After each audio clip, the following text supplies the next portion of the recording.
Depuis toujours, le plateau était pour les habitants du village d'Éragny indissociable de la vie quotidienne, puisqu'ils venaient y cultiver leurs champs. Après-guerre, de nouveaux habitants se sont installés le long de la rue de Pierrelet ou de la Marne, ou chemin des Bovans. La plupart avaient acquis ou loué un lopin de terre qu'ils retrouvaient le dimanche, et sur lequel ils s'installaient pour fuir les conditions de logement difficiles de Paris et sa banlieue. En 1965, Paul Delouvrier, préfet de région, décrète le schéma directeur d'aménagement urbain de la région parisienne pour décongestionner Paris et sa banlieue. La décision est prise de créer des villes nouvelles. En 1969, 5 sites sont retenus, dont Cergy-Pontoise. C'est le début d'un grand bouleversement à Éragny. Les terres du plateau vont servir à l'édification de la ville nouvelle. Expropriation, démolition, chantier, traçage de nouveaux axes. Des rues, des immeubles, des écoles, des maisons surgissent partout à la fois. Malgré tout, quelques maisons sont épargnées et intégrées au nouveau tissu urbain. Dans cette deuxième partie du DVD, nous évoquerons la vie sur le plateau de l'après-guerre aux années 70, puisque cette partie du territoire communal a subi de grandes transformations. Nous voici dans les années 50 au Pincevent. Autour de la maison, il y avait du blé, du seigle, des pommes de terre, avant l'expropriation en 1970. On voyait ce grand champ qui n'était que fleurs au printemps. Monsieur Brard avait planté des asperges dans le verger, sous les arbres fruitiers. Quand il venait les cueillir, les gens l'attendaient. Il avait sa balance et il les pesait. On les achetait vraiment très très fraîches.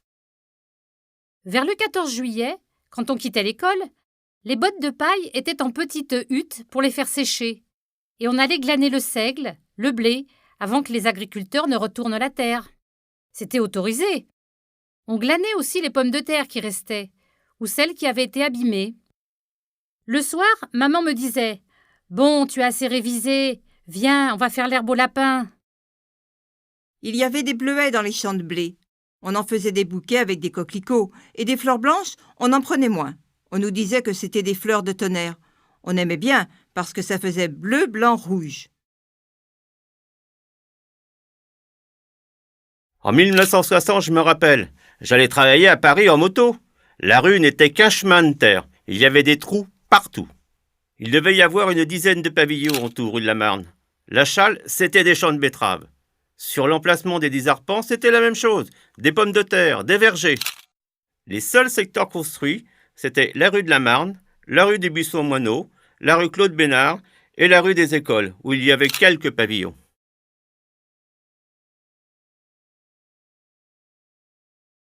Chez moi, si tu tapes avec ta binette dans le jardin, tout simplement, tu remontes de la faïence, des porcelaines cassées, des boutons, de tout, ou des petites bouteilles de pharmacien. Ce sont des restes des gadous. Avant-guerre et jusqu'aux années 50, les poubelles de Paris arrivaient par train, jusqu'à des villages comme Éragny. Les cultivateurs les épandaient sur leurs champs en guise d'engrais. C'est ce qu'on appelait les gadous. Ma mère, de 98 ans, m'a rappelé la façon de procéder. Ces ordures parisiennes quittaient le wagon et étaient chargées dans le tombereau à destination des champs. En étalant ces déchets, le tri était fait. Les grands chiffons, cartons, bouteilles cassées partaient dans la décharge de la carrière à laitue, actuellement l'emplacement du garage Toyota, où servaient à combler les ornières des chemins de terre. Le cuivre et autres métaux étaient vendus aux ferrailleurs, les os et les chiffons vendus aux marchands de peaux de lapin. Tout ce qui restait était retourné par la charrue. De temps en temps, on faisait des trouvailles. Beaucoup de petites cuillères, des bagues, des pièces de monnaie, un rond de serviette, des porcelaines cassées. On en trouve encore dans le sol d'Éragny. Je me souviens aussi, avec ma fille au mois d'août, on se baladait, on faisait des pique-niques et on restait toute la journée au milieu des champs. On rentrait le soir par le chemin des Bovans. Rue Claude Bénard, c'était des champs et surtout des bois. Ce qui est étonnant, c'est que le bois n'a pas plus de 50 ans. Pendant la guerre, les gens l'ont coupé pour faire du chauffage et ça n'a repoussé qu'après. Quand on a vidé Nanterre de la population qui vivait dans des bidonvilles, beaucoup de gens sont venus s'installer dans des conditions difficiles dans les bois d'Éragny. Derrière chez nous, là où est implantée la zone industrielle des Bellevues, il devait être une dizaine de familles. Il y en avait tout le long dans les bois, partout. Ils s'implantaient là où ils pouvaient. Ils vivaient dans des conditions très difficiles. Pas de chauffage, pas de confort, sans hygiène, sans rien. Le docteur Figuière pourrait le confirmer, lui qui les a soignés. Ils n'avaient ni eau, ni électricité. Ils vivaient à la lampe à pétrole. Ils attrapaient des maladies pulmonaires. C'est les mômes qui allaient chercher l'eau dans le bas d'Éragny. Je les voyais passer avec leurs remorques. À la longue, ils avaient fini par arranger une petite cabane. C'était vivant. Il y en a qui vivaient dans un wagon de chemin de fer, d'autres dans une roulotte. Ils étaient en surnombre là-dedans. Ils faisaient avec des matériaux de récupération. Ils ramassaient tout. Ils construisaient avec des riens. Moi, il y a plus de 30 ans que j'habite Éragny. Moi aussi, j'ai habité dans le bois, là-bas, avant la ville nouvelle, chemin des Beauvans. C'était que des cabanes, des chemins de terre. Mes parents venaient d'Argenteuil. Ils étaient venus là parce que c'était plus la campagne. Ce n'était pas question de travail, c'était plutôt la tranquillité, loin de la ville. Je suis revenu à Éragny à 27 ans avec ma copine. On avait quelques centimes en poche. Tout au début, on nous a prêté une tente et on se couvrait avec des manteaux. Puis, on a récupéré un wagon. On a réussi à en faire 2 pièces. On n'avait pas d'eau. On allait en chercher avec des jerrycans en bas au village. Le wagon, c'était en attendant d'avoir mieux. Dès 1950, chemin des Beauvans, les familles Beaufrère Joly ont utilisé ce wagon comme maison de week-end. Les hommes de la famille se consacraient à la construction de la maison en dur.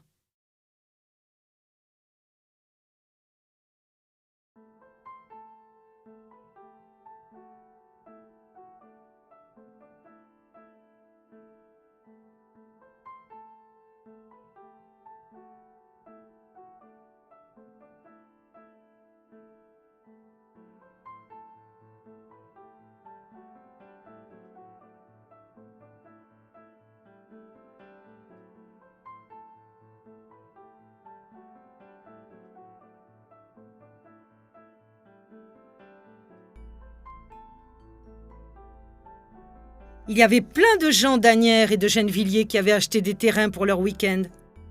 Ils sont venus petit à petit combler les parcelles. Pour certains, au fil des années, et au prix d'un travail acharné, la maison en dur a pris la place de la cabane de week-end. D'autres ont été expropriés à l'arrivée de la ville nouvelle. C'est mon père qui voulait habiter Éragny. On faisait alors la navette entre Asnières et Éragny. Avant la construction de la cabane en bois, on n'était pas propriétaire du terrain. On venait juste le dimanche, chemin des Acacias. Mon père amenait des vieux sièges de voiture. On les mettait au dos des arbres et on s'asseyait là. En 1960, on a acheté le terrain. C'était que des acacias et des chênes. Il a fallu en déterrer des souches. Pas question d'en laisser si on voulait construire quelque chose. C'était vraiment des bois. Mon papa a construit la maison en bois. Avec le recul d'aujourd'hui, moi je dirais que c'était un cabanon, un petit bidonville, mais c'était très propre. Ma mère était toujours en train de balayer. Tout était très bien rangé. C'était une cabane de 3 pièces, 2 chambres, une de chaque côté et au milieu, la cuisine qui servait de tout ce qu'on voulait, même de salle de bain, et un petit hangar. Il y avait un seau, je me rappelle. On faisait dedans et on allait le vider, et voilà. On n'avait ni l'eau, ni l'électricité. On n'avait rien du tout. Au début, c'était les pompiers qui nous livraient l'eau dans nos citernes. En dessous des gouttières des cabanes, aux 4 coins, on avait des bidons. On avait des tuiles pour filtrer l'eau, et quand on rentrait de l'école, on avait l'eau du ciel. On se lavait avec ça. L'autre eau, c'était pour faire à manger. On la buvait. On n'a jamais été malade. C'était dur, parce qu'on était 6 enfants. L'éclairage, c'était des bougies. Ma mère, elle nous en donnait une par enfant, dans une boîte de conserve. On pouvait la décorer, mais c'était qu'une boîte. C'était moi, la plus embêtante, parce que j'ai toujours aimé lire. Elle me disait Quand tu seras à la fin de ta bougie, il ne sera pas question d'aller demander celle de ton frère. Je me rappelle d'une chose. En 1960, il y avait une émission à la radio, parce qu'on n'avait pas de télévision. On écoutait sur un petit transistor à pile. C'est mon neveu qui a maintenant ce transistor. D'ailleurs, dessus, il y a encore marqué « Pépère et Mémère ». On écoutait tous les soirs la famille du raton. On ne parlait pas, même si ça ne nous intéressait pas. De toute façon, on n'avait rien d'autre à faire. Alors on écoutait ça. Et puis les vieilles chansons. On a été élevés à écouter Édith Piaf, Tino Rossi. Mon père chantait très bien. Après, on a commencé à monter la petite maison en dur. Pour aller à l'école, on passait devant le terrain de Madame Pernier, chemin de la Butte, et je disais « Cette maison-là, elle sera pour moi ». J'avais beaucoup d'ambition. Je disais « Je l'aurai, parce que je travaillerai pour l'avoir ». Madame Pernier naviguait entre ici et Colombes. Elle était teinturière. C'était sa maison de week-end. Il y avait beaucoup de gens de Colombes qui venaient là. Ils faisaient la navette. Avec mon salaire, j'ai acheté une caravane dans laquelle j'ai vécu 8 ans, dans le jardin de mes parents, pour économiser de l'argent, pour acheter la maison de Madame Pernier. Ça y est, je l'ai maintenant, sa maison. Comme on était en HLM à Montreuil, dès qu'il faisait beau, les filles disaient « Quand est-ce qu'on va à Éragny ?» On avait une baraque en bois que mon beau-père avait faite, et on venait en week-end, chemin des Pincevents. On pouvait même y dormir. C'était un plaisir. Il y avait l'espace, l'air, une rose par-ci, un iris par-là, un coquelicot, un bleuet. Je rentrais chargée de fleurs pour la semaine. Les champs ici, c'était Renoir. Mes parents ont construit en 1958, sur une parcelle de terrain qui appartenait à mon grand-père, Antoine Biron, route de Pierrelet. Ils ont eu une prime à la construction par la mairie et le département parce qu'il n'y avait pas 3000 habitants et qu'il fallait amener du monde à Éragny. C'est à ce moment-là qu'il y a eu l'installation de l'eau sur le plateau. Nous avons construit en 57.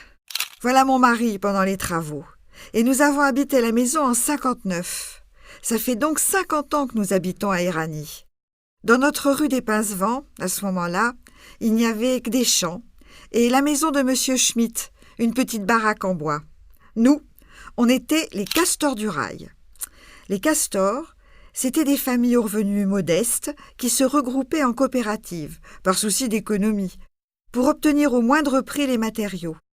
Elles exécutaient le maximum des travaux elles-mêmes, ceci dans le cadre de la loi Loucheur. Notre entreprise, la SNCF, mettait à notre disposition un maçon qui nous épaulait, un géomètre, un dessinateur, toute une équipe pour nous guider. Il y avait un lotissement et les 7 lots ont été tirés au sort dans un chapeau. On a tous fait construire en même temps. Pendant 3 ans, pas de vacances, pas de samedi, pas de dimanche. On travaillait tous les week-ends au chantier de la maison. Moi, j'étais en atelier SNCF à la Garenne-Beson et chaque fois que je pouvais venir travailler ici, je venais. Chacun venait selon sa disponibilité. On travaillait dans n'importe quelle maison en chantier. On s'aidait les uns les autres. On n'y connaissait rien. Enfin, presque rien. On a appris sur le tas. Les parpaings, on les faisait nous-mêmes. On les a fait tous. Oh là là, j'étais heureux, moi, parce que j'avais une grande bétonnière, j'avais un grand tas de sable d'un côté, les cailloux, le ciment, et allez! Elles sont solides comme maison. Un jour, on a une petite bétonnière qui a pris feu. Oh, on avait des malheurs. Et la parpeineuse, tu t'en souviens? Pourquoi je suis venu là? Eh ben, j'avais des copains qui avaient commencé à construire. Je les entendais parler. Allez Dédé, viens faire les castors. On habitait Clichy. On était dans un sous-sol. On était de plein pied. Un matin, je me lève et je vois un rat dans un couloir. On était presque dans les poubelles de la petite courette. J'ai hésité pendant 6 mois. Allez Dédé, viens faire les castors. C'est vrai que c'était question argent aussi. Ils nous ont dit Ne vous inquiétez pas, vous avez 2 enfants, vous toucherez des allocations logement. On se posait plein de questions. Est-ce qu'il y a des docteurs, une école? On a des enfants? Mon Dieu, s'il n'y a pas d'école! On n'avait pas de voiture, rien pour se déplacer. On nous a répondu « Ne vous inquiétez pas, c'est un pays qui va vraiment s'amplifier ». Déjà, en 1957, on nous avait dit qu'Éragny allait s'agrandir. La construction de nos maisons a duré 2 bonnes années, de 1957 à 1959. Après, on a été contents. Les enfants, jamais malades, c'était formidable. Avant, à Paris, il fallait voir le médecin toutes les semaines. Ils avaient des angines, de tout, alors qu'ici, ils étaient à l'air. Éragny, c'était la campagne, c'était un vrai paradis pour les enfants. Dans le fond, là, c'est la maison de mes parents, chemin des Pincevents. Nous, on a eu un permis de bâtir en mai 1960. Et on a commencé tout de suite à construire la première partie de la maison, que l'on a habitée en juin 61. Mais on n'était pas des castors. C'est mon mari qui faisait tout. Pas de bétonneuse à ce moment-là, tout à la main. On mélangeait le sable, les cailloux, et on se faisait livrer les briques. Je me souviens une veille de Noël. C'était un petit gars de 14 ans qui nous a donné un coup de main. À 3, on a déchargé 700 briques. Inutile de vous dire que nos mains étaient complètement égratignées. C'était dur. On a monté les murs. Je me revois toujours avec mon mari. Le niveau, les serre-joints. Les copains sont venus surtout pour faire la charpente. En contrepartie, mon mari a fait le chauffage central. On a d'abord vécu avec nos 2 enfants dans une cuisine, et puis une chambre. La salle d'eau et le reste ont été faits en deuxième partie, petit à petit. Moi, je venais d'Aubervilliers. Mes parents voulaient le grand air et un pavillon.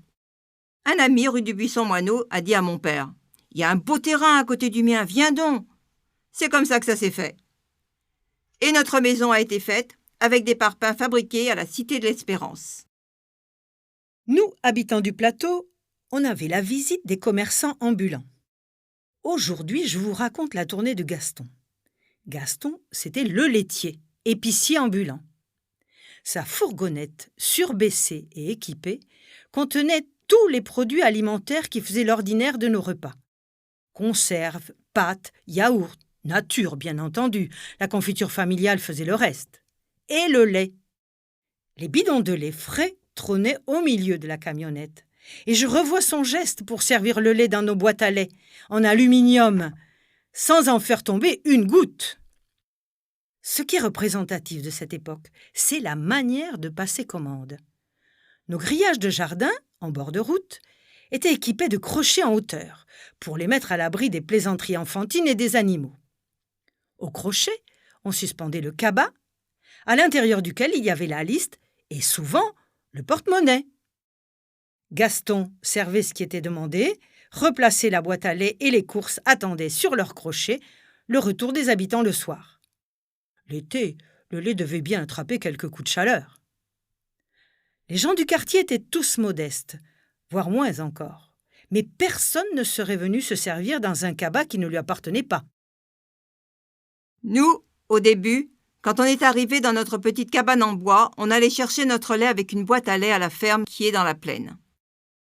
Après, il y a eu la tournée de Gaston, le laitier. C'était un monsieur brun, frisé. Jour après jour, on lui demandait de plus en plus de choses. Ma mère lui disait « Ça évite d'aller partout, tu peux me ramener ça ou ça, du savon ou autre chose ?» Il était très gentil. Ma mère payait au mois.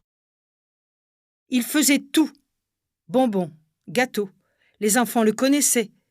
Quand il arrivait, il klaxonnait. On sortait, on discutait et on rigolait. Il était charmant. Il était arrangeant avec les pauvres. Il arrangeait tout le monde.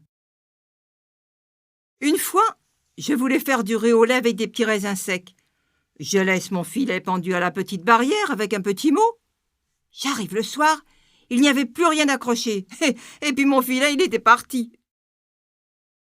Il y avait aussi M. Bouffard, le boulanger. Sa spécialité, c'était le pudding. Ma sœur peut vous en parler. Il faisait des puddings comme jamais. Comme on adorait ça, ma mère nous en prenait toujours une part. Il vendait du pudding terrible, hein. Il y avait aussi Nova dans son camion prénommé Aimé, qui procurait un grand bazar, mercerie, bricolage, en plus de l'alimentation. Aujourd'hui, il habite rue de Claude Bénard dans un petit chalet en bois.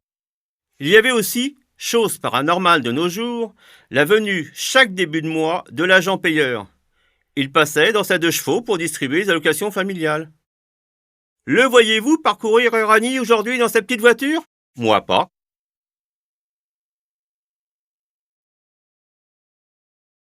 C'est l'abbé du Valais qui a créé la Cité de l'Espérance, rue de la Haute-Borne, à la limite de Conflans-Chenevière, en 1949, dans le même esprit que celui de l'abbé Pierre. Il était vicaire sur Conflans. Il a accueilli des orphelins ou des enfants venant de familles en détresse, des suites de la guerre. Les tout premiers jeunes, de 14 ans et plus, on les casait dans les familles. Et puis il fallait leur trouver un apprentissage. À ce moment-là, c'était relativement facile. Il y avait plein d'artisans qui étaient contents d'avoir des gamins de 14 ans, des gamins travailleurs. Ils étaient contents d'avoir un gosse qui bossait bien, de lui apprendre le métier, de partager. Les ouvriers savaient mener ces gosses-là, même les plus difficiles. Très vite, l'abbé du Valais a récupéré un wagon de chemin de fer pour abriter ces jeunes. Il a démarré avec un couple, des amis d'enfance, qui ont bien voulu s'engager bénévolement. Ils sont restés là 15 ans. Le terrain, c'était un terrain de jeu des gosses du quartier, qui servait de dépôt de gadou. Le bâtiment de la Cité de l'Espérance a été construit par les gamins eux-mêmes. Ça leur a pris 10 ans. C'est la fabrique de parpaings qui a d'abord été mise en place. Le but de l'abbé, c'était de vendre des parpaings pour acheter des pommes de terre, pour acheter à manger. Avec les parpaings qu'il fabriquait, les jeunes ont commencé à faire des murs et des locaux, pour que chacun ait sa chambre. Ils revendaient aussi les parpaings, mais le plus souvent, c'était du troc. L'abbé disait par exemple « Je te donne 15 parpaings, tu me donnes 15 kilos de pommes de terre ». Il n'y avait pas de comptabilité du tout. Mais c'était quand même très dur comme règle de travail. Les gosses, il fallait qu'ils gagnent leur vie. On vivait dans une telle pauvreté, avec une telle dureté de travail. On travaillait même le dimanche. Il a fallu attendre 2 ou 3 ans avant qu'on leur donne un dimanche de congé sur 2. Comme tous les ouvriers du coin, c'était le dimanche qu'on bâtissait sa maison. Nous, on était pareils que les autres. Dans les années 50, toute la plaine des Ragnies, tout le plateau a commencé par des gens qui bâtissaient leur maison dans un petit coin de bois, un petit coin de champ.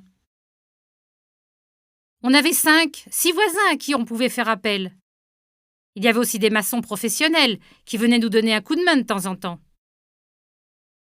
Toute cette période-là, on vivait d'amitié, d'expédients, des pommes des jardins, des légumes. On allait ramasser les choux éclatés. On en mangeait beaucoup de choux. On vivait comme ça. L'exploit des gosses, c'était d'aller bouffer des prunes au chat maigre. C'était le surnom d'un gars du pays, le chat maigre. Il leur foutait des coups de fusil avec du sel, des petits grains de sel dans les fesses. C'est pas dangereux, mais ça fait mal. Alors pour eux, l'exploit, c'était de lui piquer ses prunes. Piquer les prunes à Joly ou celles à Tremblay, c'était pas drôle. Il laissait faire. Il râlait, mais c'était pas dangereux. Mais le chat maigre... À cette époque, on avait une quinzaine de jeunes. Puis moi, vers la cinquantaine, j'ai passé la main à des éducateurs. L'accueil dans la Cité de l'Espérance s'est fait avec un fonctionnement différent, mais toujours avec le même esprit. Et ça dure toujours.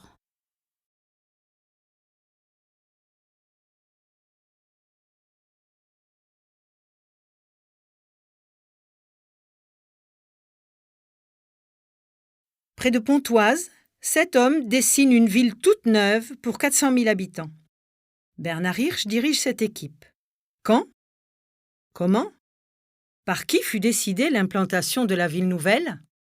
En 1965, Paul Delouvrier prévoit la création de 8 centres urbains assez grands et assez actifs pour devenir des pôles d'attraction pour contrebalancer le magnétisme de Paris.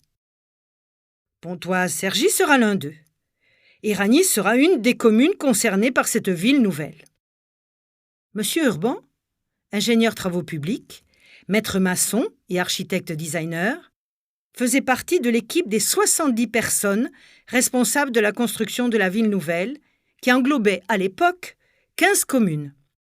Nous l'avons interviewé et vous livrons quelques éléments de son analyse. En France, il y a 9 villes nouvelles, 5 en Île-de-France, une dans les environs de Rouen, de Lille, de Marseille et de Lyon.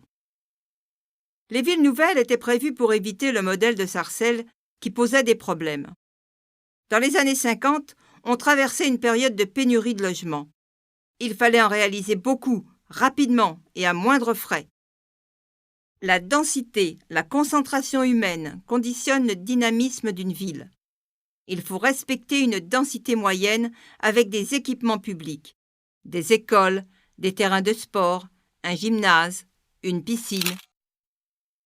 À partir d'un plan d'ensemble, il faut une partie d'immeubles collectifs, une partie de pavillons, une école qui va avec. La norme, par exemple, c'est une école pour 600 logements, un boulanger pour 1000 foyers.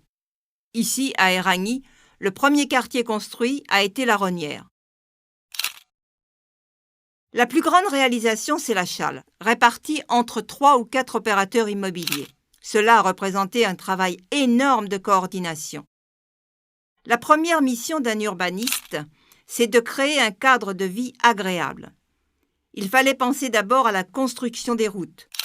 C'est la bonne manière pour agrandir la ville, tracer les voies et construire après. On ne pouvait pas construire le long de la rue de la Marne parce que les riverains étaient trop près de la voie. On ne pouvait pas créer l'innervation nécessaire. Il y a 7 réseaux sous une rue moderne. L'assainissement, l'eau, les eaux usées, les câbles, le téléphone. Ça ne pouvait pas passer rue de la Marne parce qu'elle était trop étroite. C'est pour cela qu'on a fait une route plus large à côté, actuellement la rue de la Commune de Paris. Le problème dans les constructions, c'est que vous avez toujours trop de terre. La pyramide, par exemple, c'est un excédent de déblais. Ensuite, des paysagistes ont eu la mission d'aménager les espaces verts. À cette époque, le projet Ville Nouvelle concevait des quartiers desservis par des rues en impasse. Les gens souhaitaient être chez eux, sans être dérangés par la circulation. Les passerelles, elles étaient exigées par les élus de l'époque. Ça correspondait aussi aux idées de M. Hirsch, qui voulait une séparation entre la partie piétonnière et la circulation automobile.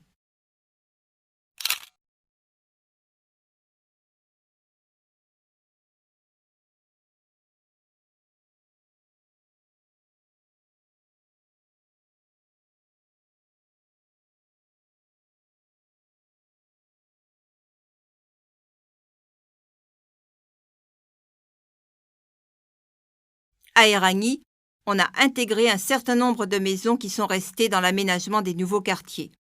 Ces maisons-là sont un patrimoine. Elles ont beaucoup de valeur maintenant. Je me suis mise à la place de ces propriétaires. Ils avaient peur de ce qui allait arriver. J'ai essayé de sauvegarder la ceinture verte, ainsi que les dénominations des lieux, comme la Butte, les Longrets, les Lizarpans. En ce qui concerne l'expropriation, ce sont les domaines qui ont acheté les terrains au fur et à mesure. Ça a duré 5 ans. Ici, à Éragny, il y avait environ 3500 parcelles à acheter. Avec les successions, il y avait des parcelles inexploitables. Certaines ne faisaient pas plus de 5 mètres de large. Il y avait un prix limite, parce que c'était des terrains agricoles.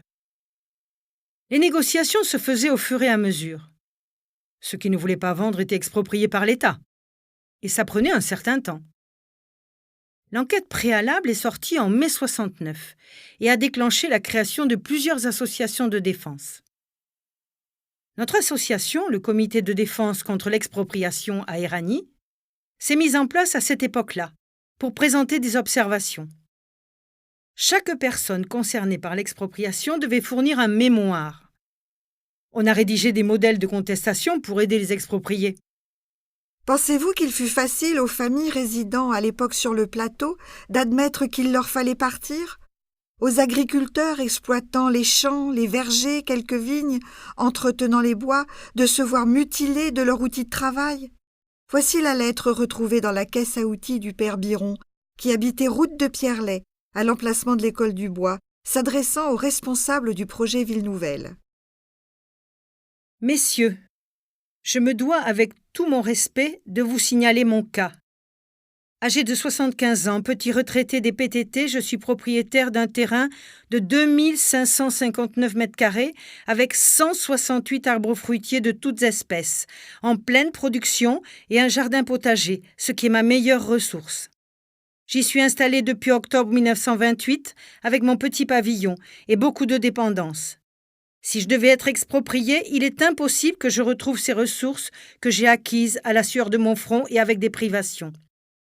Donc je demande que l'on fasse quelque chose en ma faveur, par respect pour les gens âgés et tous ceux qui sont dans mon cas.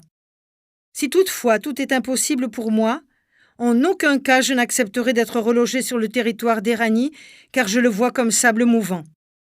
Cependant, pour me reclasser autre part, je ne possède aucun apport d'argent d'avance, et ce n'est pas à mon âge que je puis engager un prêt. J'espère quand même que quelqu'un comprendra ma douleur et que quelque chose sera fait en ma faveur, comme il en a été pour d'autres, avec mon plus profond respect et mes sincères salutations. Notre maison était neuve. Elle était à peine finie de construire. On n'avait pas fait la clôture, rien du tout. Elle se trouvait rue de la Marne, là où passe maintenant la nationale 184. On l'habitait tout juste lorsqu'ils ont décidé de faire le tracé actuel de la route nationale. Manque de peau. De mémoire, il devait y avoir à peu près 80 parcelles de terrain à exproprier, dont une trentaine d'expropriés à Recazet et Éragny. Beaucoup de personnes ont accepté de négocier à l'amiable. À mon avis, ceux qui ont été expropriés n'ont pas, financièrement parlant, subi de préjudice. On nous a proposé des terrains dans le quartier des Pincevents. Tous les terrains étaient grosso modo de la même superficie, 650-680 mètres carrés. Tous les expropriés se sont installés là, à peu près à la même époque, en 1974. Il n'y avait rien que des bois. Les noms des rues n'ont pas été imposés. Le quartier s'appelait les Pincevents. Alors nous, les habitants, on a choisi les noms devant. Le Sirocco, l'Aquilon, la Tramontane. On a déménagé au mois de mai. En décembre, notre ancien pavillon était détruit par les bulldozers. Ça a été très très lourd à encaisser. Financièrement, non. Moralement, oui. Imaginez. Tu es chez toi. Je venais juste de finir ma maison. J'avais fait moi-même mon chauffage central, mes peintures et d'autres aménagements. Et tu es exproprié et ta maison est rasée. À propos du hameau de relogement dans le quartier des Pincevents, j'ai tarabusté M. Hirsch et compagnie en leur disant qu'ils avaient un devoir moral de relogement envers les gens qui vivaient dans les bois, sans ressources, sans eau, sans électricité. Ils ont fini par accepter. Ça leur a coûté 60 millions à l'époque. C'était un groupe de 12 petites maisons. Le projet a été réalisé après un recensement des gens en situation difficile. Au sujet de la hauteur des immeubles à la Challe, l'entreprise Bouygues a proposé un projet agréé par le ministère de l'Équipement et du Logement. Ils avaient prévu 9 tours de 9 à 10 étages. Là, on a fait des pieds et des mains et le projet a été retiré. Extrait d'un poème de la fille de M. Biron qui a vécu l'expropriation. Le noyer que j'avais planté ne connaîtra jamais l'été, et le pommier, une merveille, n'attirera plus les abeilles. Il n'y aura plus de bon matin au fond de mon jardin. Chasseurs et chiens n'y feront plus le va-et-vient. Signé Marie-Virginie.